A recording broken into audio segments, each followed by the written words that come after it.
Hello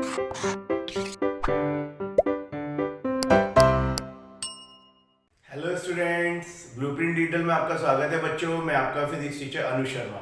student, जैसा कि आप जानते हैं कि हमारी ये यूनिट 4 चल रही है और इसमें बच्चों जो हमारा जो चैप्टर चल रहा है बच्चों वो है वैद्युत चुंबकीय प्रेरण। तो बच्चों वैद्युत चुंबकीय प्रेरण में मैंने आपको फैराडे के नियम बताए थे, लेंज के नियम बताए थे और उस पर हमने फिर ये भी देखा था कि किस प्रकार से एक प्रेरित विद्युत धारा या प्रेरित विद्युत वाहक बल उत्पन्न होता है। ठीक है बेटा। उसका बच्चों आपको पता है हमने एक डेरिवेशन किया था कि एक समान चुंबकीय क्षेत्र में अगर कोई धारा वाला एक चालक एक समान गति करता है तो उस पर किस प्रकार से बच्चों विद्युत वाहक बल उत्पन्न होता है, प्रेरित धारा प्रवाहित होती है। ठीक है बेटा। तो बच्चों आज मैं आपको उसी चैप्टर में कुछ बोर्ड के न्यूमेरिकल करवाने जा रहा हूँ बेटा। तो बोर्ड के न्यूमेरिकल इंपॉर्टेंट है, उसके बाद हम नेक्स्ट एक्सरसाइज स्टार्ट करेंगे। उस बच्चों इसमें सबसे पहले आपको पता है हमने जो एक समान चुंबकीय क्षेत्र में बच्चों गति की दिशा देखी थी या गति देखी थी किसी चालक की। तो बच्चों इस पे क्वेश्चन ही आता है कि अगर एक समान चुंबकीय क्षेत्र में कोई गतिमान चालक गति कर रहा है तो उसमें जो उत्पन्न ऊष्मा है वो कितनी होगी बेटा। तो ये हम कैसे निकालेंगे, इसमें हमें बात करनी है बेटा। और इसमें एक चीज और मैं आपको बताना चाहता हूं, इसमें दो तरीके से क्वेश्चन आए हुए हैं। या तो कहता है चालक में उत्पन्न ऊष्मा की दर, इसमें हम कहेंगे ऊष्मा की दर। ठीक है बेटा। और इसी पर दूसरा क्वेश्चन बच्चों ये आता है कि एक समान चुंबकीय क्षेत्र में गतिमान चालक के लिए आवश्यक यांत्रिक ऊर्जा की दर। तो दोनों है तो ऊर्जा ही, लेकिन इनको निकालेंगे कैसे। तो बच्चों इसको थोड़ा सा गौर से देखते हैं। मैं आपको एक यहाँ पे चित्र बनाता हूं जो हमने पहले भी इस प्रकार बनाया था। ये कोई भी बच्चों एक समान चुंबकीय क्षेत्र है हमारा, ये आप देख सकते हैं इस प्रकार से। और बच्चों इसमें आपने एक बात देखी थी कि यदि एक समान चुंबकीय क्षेत्र में कोई भी अगर ये हमने एक लूप तैयार कर लिया इस प्रकार से, एक लूप था बेटा, ये ऐसे लूप बना लिया हमने। और बच्चों अगर इसमें कोई भी धारावाही चालक बच्चों, ये कोई भी, इसका नाम हम रख देते हैं P Q R S, और बच्चों ये एक समान गति कर रहा है। ठीक है बच्चों। तो इसमें दो बात आती है बच्चों की, जब इसमें आपको पता है इसमें आवेश क्रिएट हो जाएगा, प्रेरित विभवांतर इसमें क्रिएट होगा। और बच्चों उसकी दिशा भी आपको बता दी, एक बार और देख लेते हैं। तो बच्चों इसमें अगर चुंबकीय क्षेत्र की दिशा इस तरीके से है, चालक की दिशा इस तरह, तो बल इस तरफ लगेगा। तो जितना भी धनात्मक आवेश है बच्चों वो कहां जाएगा, वो इस तरफ जाएगा, और ऋणात्मक आवेश कहां जाएगा बच्चों, इस तरफ आएगा। तो जो धारा की दिशा थी बच्चों किस तरफ थी, ऋणात्मक से धनात्मक, इस प्रकार। तो बच्चों बात ही आती है कि इस चालक में कितना जो है ऊष्मा की दर कितनी है। तो बच्चों ऊष्मा की जब दर लगाएंगे तो उसमें एक बात ध्यान रखना आपको, जो ऊष्मा की दर है मतलब बच्चों वो ये जो एनर्जी जो कन्वर्ट हो रही है, तो पावर का फॉर्मूला लिया जाएगा। तो इसमें आपने एक फॉर्मूला पढ़ा है बच्चों, सेकंड यूनिट में भी आया है, I²R। इसमें आपको ये वाला फॉर्मूला लेना होगा बच्चों। ठीक है। जहां पे मैं बता दूं R जो है इस चालक का प्रतिरोध है। ठीक है स्टूडेंट। अब बच्चों थोड़ी देर के लिए अगर बात करें कि I कितनी होगी, तो बच्चों अगर आप गौर से देखें तो I होगी जितना इसमें विभवांतर क्रिएट होगा और जितना इसका प्रतिरोध होगा, इस प्रकार से। अब बच्चों विभवांतर कितना आया था आपको पता है, विभवांतर अगर आप गौर से देखें तो ये आया था B आया था, L आया था, V आया था, अपॉन में R आ जाएगा। इतनी आई आ जाएगी क्योंकि E हमारे पास इतना था। ठीक है ना बेटा। तो अब बच्चों अगर हमारे पास I अगर आ जाती है तो कितना हमारे पास ऊष्मा की दर होगी।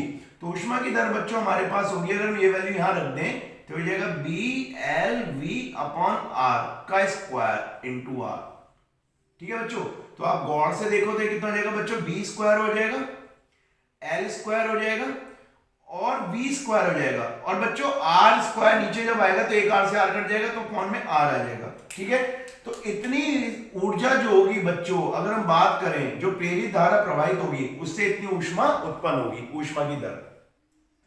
बच्चों बात ये आती है कि क्या यही फॉर्मूला इसमें भी लग सकता है यांत्रिक ऊर्जा की दर में। तो बच्चों मैं बता दूं एक ही फॉर्मूला नहीं लग सकता, क्योंकि ये फॉर्मूला जब है जब किसी चालक में धारा प्रवाहित हो रही हो तो जो ऊष्मा उत्पन्न होती है।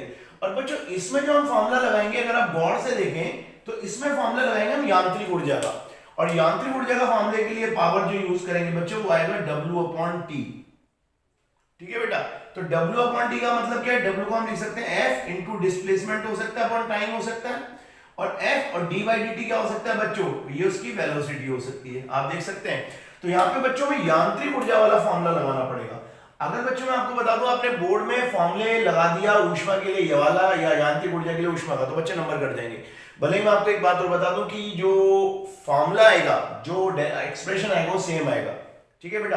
तो कैसे आएगा बच्चों, इस बात पे देखें तो P बराबर, अब F हमारे पास नहीं है, हमने एक सेकंड के लिए V रख लिया और F हमें चाहिए, तो F कितना होगा बच्चों, इस बात पे हम गौर करते हैं थोड़ा सा। F हमारे पास कितना है, तो बच्चों F का फॉर्मूला हमारे पास, अगर आपको पता है, मैंने पिछली क्लास में निकालना सिखाया था, हमारे पास होता है IBL। तो I कितनी आ गई बच्चों, यहां से BLV/R, ये हमारे पास I है, B है इंटू L है, इस तरीके से आ गई बच्चों।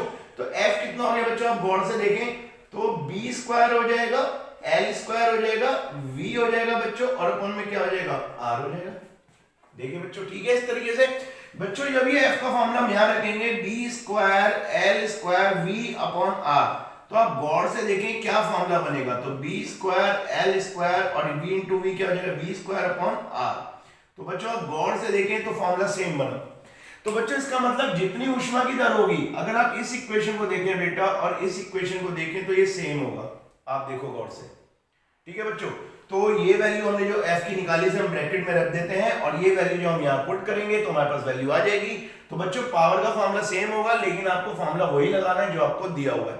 ऊष्मा की दर है तो I²R और यांत्रिक ऊर्जा है तो F इंटू V, ठीक है। अब बच्चों मैं आपको कुछ और अच्छे न्यूमेरिकल कराता हूं, जिसमें कोई एनसीईआरटी का भी क्वेश्चन है जो बहुत ज्यादा बोर्ड में आता है, ठीक है बेटा। अब एक एक करके क्वेश्चन करेंगे हम लोग आज। तो बच्चों अब मैं आपको एक एनसीईआरटी का क्वेश्चन करवाता हूं बच्चों, और वो क्वेश्चन क्या है उसको ध्यान से देखिए। बच्चों हमें एक जेट प्लेन दिया हुआ है, यानी हवाई जहाज दिया हुआ है, जिसकी बात यह है कि बच्चों वो पूरब से पश्चिम की तरफ जा रहा है। तो ऐसे क्वेश्चन के लिए बच्चों आपको हमेशा ईस्ट वेस्ट नॉर्थ साउथ दिखाने होंगे, और ईस्ट वेस्ट आप देख सकते हैं तो पूरब से पश्चिम की तरफ जा रहा है। तो बच्चों ये पूरब से पश्चिम की तरफ है, तो नॉर्थ साउथ ये वाली दिशा बनेगी, एक तो आपको ये बना लेनी है। और बच्चों जो उसके पंख हैं, एक पंख के अंत एंड से दूसरे पंख के एंड तक की दूरी वो गिवन है बच्चों, और ये है AB बराबर 25 मीटर, ठीक है ना बच्चों। ये कंडक्टर की तरह काम करेगी। और बच्चों जहां पे वो उड़ रहा है उस लोकेशन पे जो अर्थ का, पृथ्वी का चुंबकीय क्षेत्र बच्चों वो 5 × 10⁻⁴ टेस्ला है, ठीक है बच्चों। और वहां पे एक नतिकोण दिया हुआ है, यानी जो पृथ्वी का चुंबकीय क्षेत्र है जो अर्थ के साथ या हॉरिजॉन्टल डायरेक्शन में जो कोण बना रहा है, नतिकोण 30 डिग्री बना रहा है। तो बच्चों ये पूछा जाता है कि यहाँ पे कितना विद्युत वाहक बल उत्पन्न होगा बच्चों इसके सिरों पे, यहाँ पे और यहाँ पे। तो बच्चों ये कंडक्टर है, चुंबकीय क्षेत्र में जा रहा है, तो आप एक बात देखें कि कौन से चुंबकीय क्षेत्र को कट करेगा, किस चुंबकीय क्षेत्र में कर रहा है। तो बच्चों ध्यान रखना कि अगर ये इस तरीके से उड़ रहा है तो ये जो है लंबवत वाले चुंबकीय क्षेत्र को काटेगा, उसके अंदर मूव कर रहा है। तो लंबवत घटक हमें चाहिए बच्चों, हम कहेंगे हमें लंबवत घटक की जरूरत पड़ेगी, लंबवत घटक।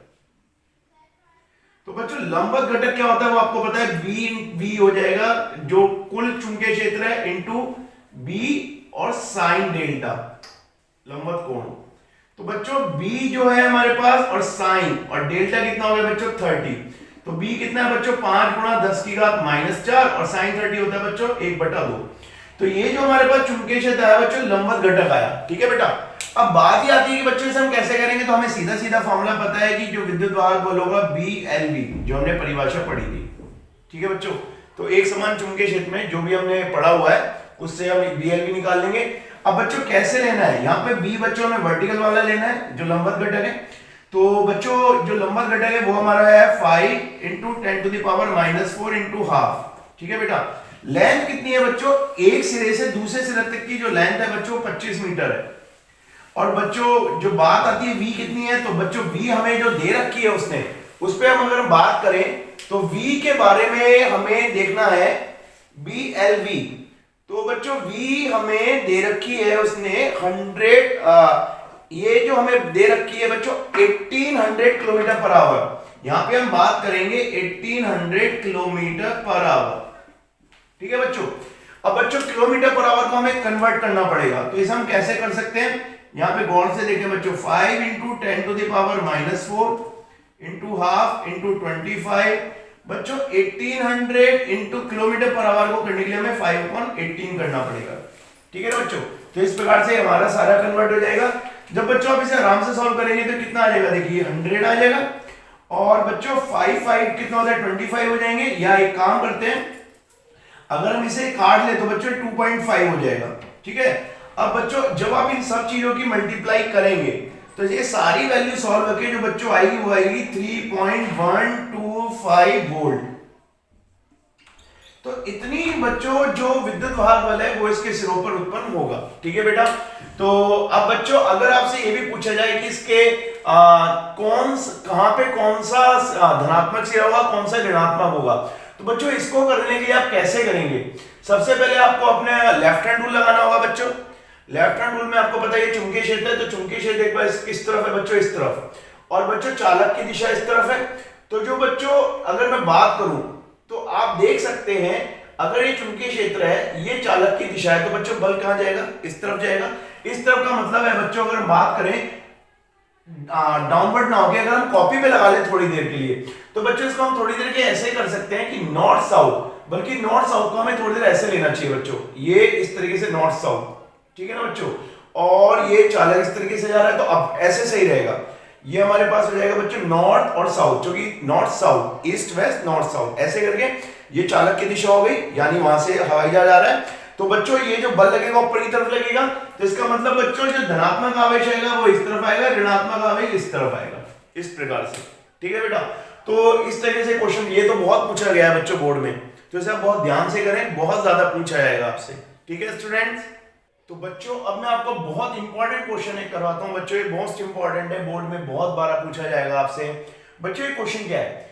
एक चुंबकीय क्षेत्र दिया हुआ है बच्चों, जो आपके पेपर के यानी मेरे बोर्ड के अंदर की तरफ है, क्रॉस का निशान लगा है, तो आप अपनी कॉपी रखेंगे तो अंदर की तरफ आएगा बच्चों। उसमें है कि धातु की कोई भी रिंग है, ये धातु की रिंग है बेटा, धातु की रिंग, धातु की रिंग यानी छल्ला। अब बच्चों इससे सेंटर पे ना एक रोड रखी है, जो मेटेलिक रोड है, धातु की रोड है, और वो केंद्र पे, उसके केंद्र पे तो बच्चों वो फिक्स है, और बच्चों एक बिंदु से चलना शुरू करती है, और उस चुंबकीय क्षेत्र में उस रिंग से सटके, उसका जो दूसरा सिरा है रिंग से सटा हुआ है, वो चुंबकीय क्षेत्र में ऐसी गति कर रही है। तो ऐसे मान के चलो बच्चों चुंबकीय क्षेत्र अंदर है और इस तरीके से वो गति कर रही है, तो जितना भी चुंबकीय क्षेत्र होगा उसको काटती हुई चलेगी बेटा वो। अब बच्चों में पूछना चाहते हैं कि जब ये इस तरह से गति कर रही है, उसकी गति भी है यहाँ पे, तो उसके सिरों पर, उसके जो केंद्र से जुड़ा हुआ है ये वाला सिरा बेटा और ये वाला सिरा, कितना विद्युत वाहक बल बच्चों इसके सिरों पे उत्पन्न होगा, इस पे बात हमें करनी है। तो बच्चों ये बहुत ही ज्यादा इंपॉर्टेंट है, बहुत ज्यादा अलग अलग तरीके से पूछे जाते हैं।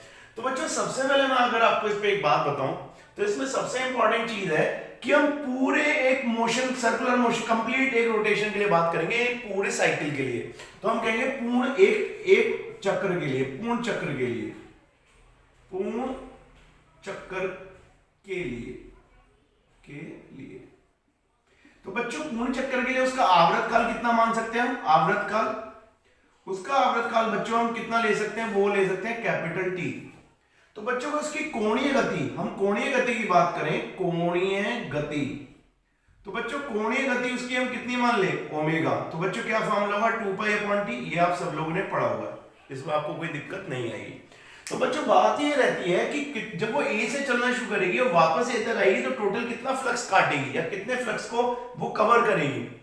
तो बच्चों फ्लक्स का जो फॉर्मूला हम कह सकते हैं, यहाँ पे होगी तो फ्लक्स तो कोई नहीं काटेगी वो, जब वो पूरे चक्कर काट लेगी तो जो फ्लक्स कट करेगी बच्चों, उसका फॉर्मूला होगा जितना चुंबकीय क्षेत्र और जितना एरिया वो स्वैप करेगी, तो ऐसे वापस ए तक आने में जो एरिया होगा बच्चों πr² होगा।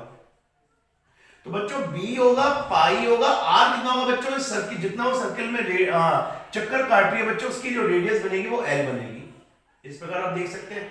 तो बच्चों इंड्यूस ईएमएफ का हम फॉर्मूला जानते हैं, जो हमारे पास प्रेरित विभवांतर होता है वो होता है, अगर आप गौर से देखिए, माइनस का, और उसका फॉर्मूला हम बात करते हैं delta phi upon delta T, इस तरीके से डेल्टा टी।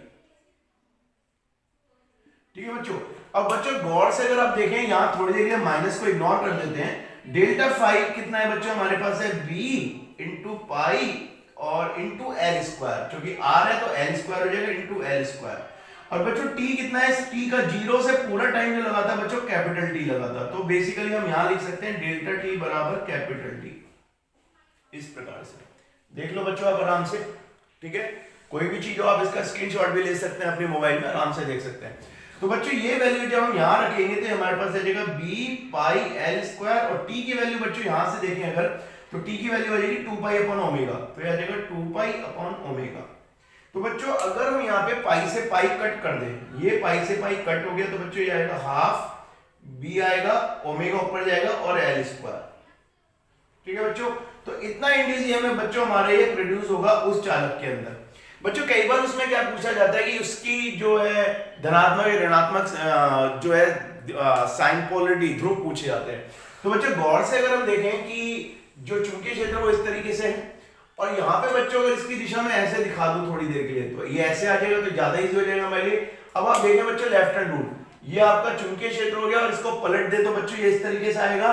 तो आप देखें जब ये रोड यहाँ पे बेटा इस तरीके से होगी, गौर से देखो बच्चों इस तरीके से, तो बच्चों गौर से देखना ये हमारा चुंबकीय क्षेत्र, ये उसकी दिशा हो गई। तो बच्चों बल नीचे की तरफ आएगा, तो जहां बल जाएगा वो धनात्मक सिरा जाएगा बच्चों। तो यहाँ पे जो जमा होगा बच्चों धनात्मक ध्रुव होगा, यहाँ पे ऋणात्मक ध्रुव होगा। इस तरीके से बच्चों इसमें प्रेरित विभवांतर उत्पन्न हो जाएगा। तो इस तरह से आपको निकालना भी आना चाहिए। अब इसमें मैं आपको एक बात और बता देता हूं बेटा, अगर हमें उसमें उसकी आवृत्ति दे रखी हो, यानी रेखीय आवृत्ति जिसे हम न्यू बोलते हैं, रेखीय आवृत्ति बेटा, रेखीय आवृत्ति, रेखीय आवृत्ति। तो बच्चों रेखीय आवृत्ति न्यू दे रखी है, तो इसे हम कैसे करेंगे? तो आपको मैं बता दूं ई बराबर आपको तोड़ना पड़ेगा हाफ, और बच्चों ओमेगा टूट जाएगा 2 पाई इंटू न्यू में इस तरीके से, और एल स्क्वायर। तो बच्चों 2 से 2 कट जाएगा, पाई तो नहीं कटेगा, खैर पाई नहीं कटेगा। तो बच्चों ई का फॉर्मूला कितना आएगा? पाई आएगा, न्यू आएगा, एल स्क्वायर आएगा। तो बच्चों ये भी बोर्ड में पूछा गया, तो चाहे रेखीय फ्रीक्वेंसी की टर्म में पूछे, चाहे कोणीय फ्रीक्वेंसी की टर्म में पूछे, कोणीय आवृत्ति, ठीक है ना बच्चों। तो आप इस क्वेश्चन को कर ले ध्यान से, आराम से देख लीजिए बच्चों, बहुत पूछा जाएगा आपसे, ठीक है स्टूडेंट्स। अब मैं आपको एक लास्ट क्वेश्चन करवाता हूं जो बोर्ड में बहुत ज्यादा पूछा गया है, ओके बेटा। तो बच्चों अब बात आती है, मैं आपको एक ऐसा क्वेश्चन दिखाता हूं जो बिल्कुल डिफरेंट टाइप का है। इसमें बच्चों हमें आप देख सकते हैं एक प्रतिरोध दिया हुआ है बेटा, और उस प्रतिरोध से जुड़ी हुई कुंडली है, कॉइल, जिसे हम कुंडली भी कह सकते हैं बेटा, कुंडली, कुंडली, ठीक है बेटा। ये परिनालिका आप देख सकते हैं, ठीक है। और बच्चों इस आर के सिरों पे एक हमने वोल्ट मीटर जोड़ा हुआ है जो हमें विद्युत वाहक बल की रीडिंग दे सकता है। बच्चों ऊपर एक चुंबक है जो इसके ऊपर से जो हम कह सकते हैं कि पृथ्वी के जो आकर्षण बल में मुक्त रूप से गिर रही है। तो कहता है बच्चों जब ये चुंबक जो है उस परिनालिका के अंदर से होती हुई बाहर आएगी, तो उससे रिलेटेड हमें बच्चों कहता है ग्राफ बनाना है विभवांतर और समय के बीच में। कैसे कहते हैं? विभवांतर समय के हिसाब से बदलेगा। तो बच्चों इसमें उत्तर जो मैं आपको बताता हूँ ये बहुत इंपॉर्टेंट है, इसे आप गौर से देखें। तो बच्चों इसमें मैं एक ग्राफ आपको दिखाता हूँ, एक टाइम पे, एक पे आप समय ले लीजिए टाइम, और एक पे आप विद्युत वाहक बल ले लीजिए, ठीक है बेटा। अब गौर से बच्चों देखो, जब चुंबक उस परिनालिका में अभी नई एंटर हुई है, तो उस टाइम पे क्या होगा बच्चों? उस टाइम पे तो कुछ, जब तक वो ऊपर से गिरती रहेगी तो कोई भी फ्लक्स अगर परिनालिका के पास नहीं है तो कुछ भी नहीं होना। और बच्चों जब ये धीरे धीरे इसके अंदर आएगी तो आपको पता है इसके अंदर अपना एक कह सकते हैं कि ये इसका अपोज करेगा, ये आप जानते हैं फैराडे के नियम से, लेंज के रूल से। तो अपोज करेगा तो शुरू में बच्चों इंड्यूस ईएमएफ ना प्रोड्यूस नहीं होगा और थोड़ा टाइम लगेगा। उसके बाद बच्चों जैसे अंदर आती जाएगी फ्लक्स में, इसका आप देख सकते हैं इसका फ्लक्स बढ़ेगा। इसका अगर ये नॉर्थ सिरा आ रहा है, ये साउथ आ रहा है, तो बच्चों इसका फ्लक्स बढ़ेगा, इससे धीरे धीरे बढ़ता जाएगा। जैसे जैसे फ्लक्स बढ़ेगा वैसे वैसे बच्चों इंड्यूस ईएमएफ यानी प्रेरित विभवांतर उत्पन्न होगा और बढ़ता चला जाएगा। लेकिन बच्चों अब एक बात देखें, जब ये पूरी चुंबक अंदर आ चुकी होगी तब इसका जो फ्लक्स होगा बच्चों इस कुंडली में कैसा होगा? वो नियत हो जाएगा, वो चेंज नहीं होगा। उस टाइम पे कोई भी विद्युत वाहक बल उत्पन्न नहीं होगा बच्चों, वो जीरो हो जाएगा। आप देखें इस प्रकार से जीरो। तो बच्चों यहाँ पे आपको एक मैक्सिमम मिलता है, एक अधिकतम यहाँ पे इंड्यूस ईएमएफ मिलता है पॉजिटिव दिशा में। और बच्चों अब जब ये आप गौर देखो, ये बाहर आनी शुरू हो जाएगी, तो जैसे जैसे ये बाहर आएगी अब बच्चों क्या होगा कि जो फ्लक्स है वो कम होना शुरू हो जाएगा। तो कुंडली का जो प्रेरित विभवांतर है वो इस प्रकार से फ्लो होगा कि वो उसे बढ़ाना चाहेगा, तो अब वो दूसरी दिशा में बढ़ना शुरू हो जाएगा और इस प्रकार से। बच्चों इसमें गौर देने वाली बात है कि जो दूसरी दिशा में यानी जो निगेटिव एक्सिस हमारा, उसमें पीक हमें ज्यादा मिलता है, अधिकतम हमें विभवांतर मिलेगा। क्यों ऐसा? ये पूछा भी जाता है। इसलिए बच्चों जितना वो नीचे की तरफ गिरती जाएगी उसका v बढ़ता रहेगा। और आप जानते हैं E इक्वल टू, हमने अभी फॉर्मूला पढ़ा है BLV, अगर v बढ़ जाए तो भी बच्चों E बढ़ जाता है, आप देख चुके हैं। तो बच्चों यहाँ पे हमें ज्यादा मिलेगा और उसके बाद बच्चों जब ये पूरी बाहर आ चुकी होगी इस तरीके से, तो जितना ही बाहर आ चुकी होगी फ्लक्स इसमें से गायब हो चुका होगा और ये बच्चों फिर से बिल्कुल लगभग जीरो पे पहुंच जाएगा। तो इस प्रकार से इसका ग्राफ आ जाएगा बच्चों, और ये बहुत पूछा जाता है। इसमें कोई सा भी क्वेश्चन, ऐसा भी कोई भी क्वेश्चन आपको आ जाए तो आप आराम से कर सकते हैं। तो बच्चों मेरा आज का मकसद रहता है कि मैं आपको जो प्रेरित विभवांतर प्रेरित धारा पे क्वेश्चन करवाऊं। अब मैं आपको इसका नेक्स्ट टॉपिक अगली क्लास में पढ़ाऊंगा बेटा, तब तक के लिए धन्यवाद।